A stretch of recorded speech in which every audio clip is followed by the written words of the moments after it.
Bonjour à tous et bienvenue à ce partage. Le titre de ce partage, c'est « Dieu ne nous doit rien, nous lui devons tout ».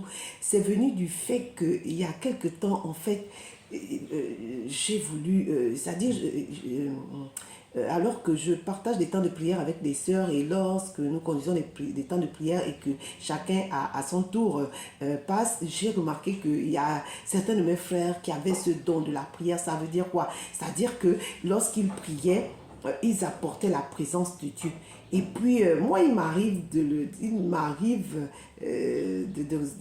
provoquer ça, mais c'est pas tout le temps, en fait. C'est pas, je veux que ça soit normal. Et donc, j'ai décidé, c'est pour ça que je prie beaucoup en langue. Bon, l'avantage de la prière en langue, c'est que tu pries exactement la volonté de Dieu. Mais tu peux prier aussi en intelligible. Et je voulais prier en intelligible. Et puis, j'ai dit, Seigneur, moi, je veux cette grâce-là. Et je me suis levée.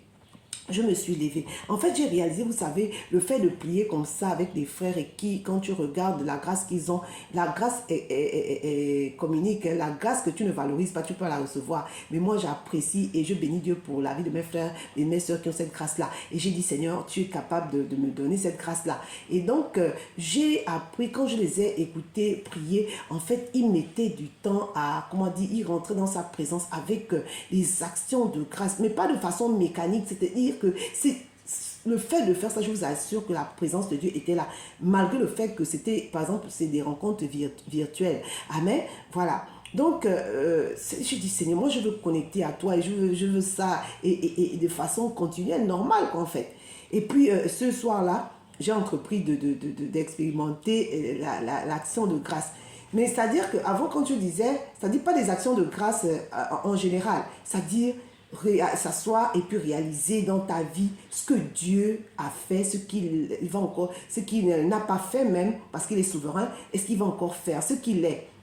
Et puis, consciemment, je me suis assise. J'ai commencé, j'ai eu du mal à démarrer et tout. J'ai commencé, ça paraissait vague. J'ai dit, Seigneur, merci pour ceci, merci pour cela. Vraiment, voilà, déjà pour le don de la vie. Parce que si je peux jouir, il dit que c'est par lui que nous jouissons de la vie. C'est-à-dire, assieds-toi et réalise que le fait de vaquer à tes occupations n'est pas un acquis, c'est sa grâce. Amen. Et la parole de Dieu dit que c'est par ses bontés que nous jouissons de la vie. Alors, je me suis assise. J'ai dit, Seigneur, merci. Merci pour le fait que je sois, comment tu appelles ça?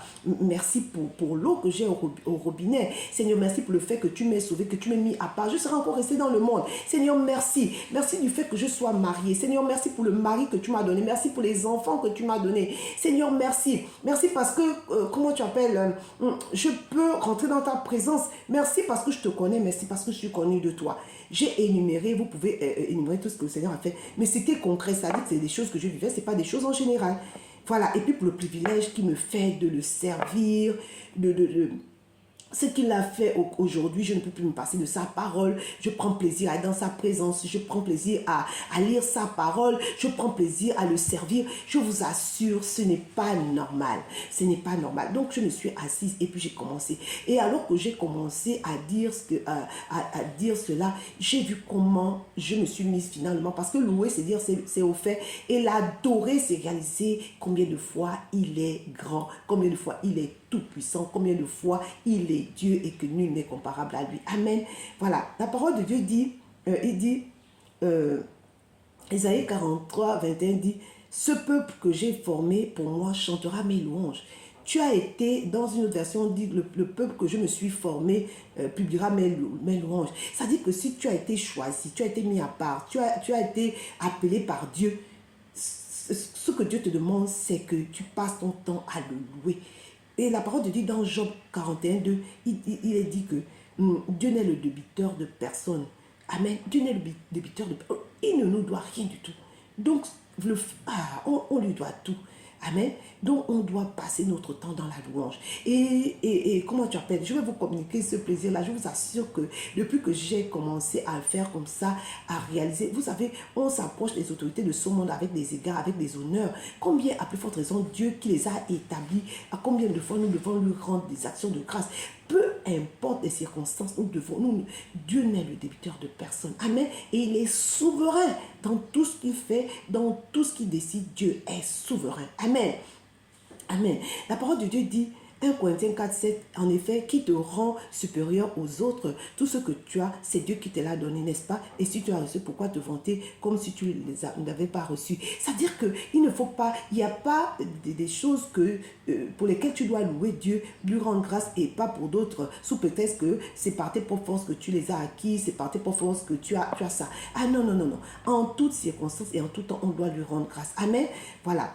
Donc, on va lire le psaume 103, 1 à 6. Il s'agit de David. Il s'agit, mais en substance, il dit que mon âme bénit l'Éternel et n'oublie aucun de ses bienfaits. Ça revient à dire, à faire ce que j'ai fait là, c'est-à-dire t'asseoir et puis comment énumérer. Mais vous savez, il y a des choses qui nous paraissent acquises, mais qui ne sont le résultat de la bonté et la grâce de Dieu, de sa miséricorde, de sa miséricorde. Il n'y a rien qui est acquis. Amen. Amen.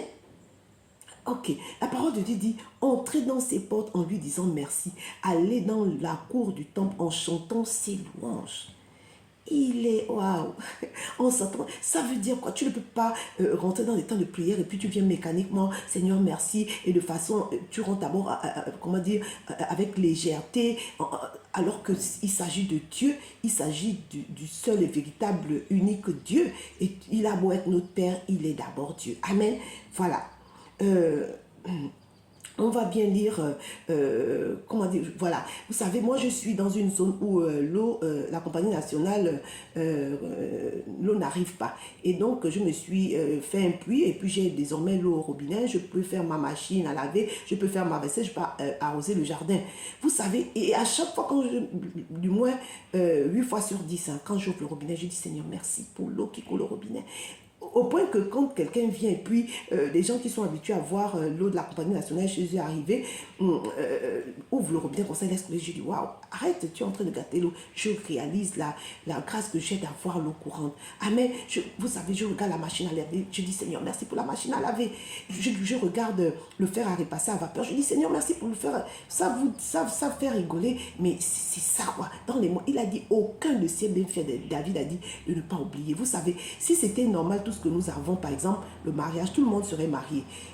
Avoir un travail, tout le monde aurait du travail. Avoir une voiture, une maison, des enfants, tout le monde aurait pu avoir toutes ces choses-là. Mais c'est véritablement, ce n'est pas normal. Donc c'est une grâce, tout est grâce. Il n'y a rien que nous avons que Dieu, qu'on n'ait pas reçu de Dieu.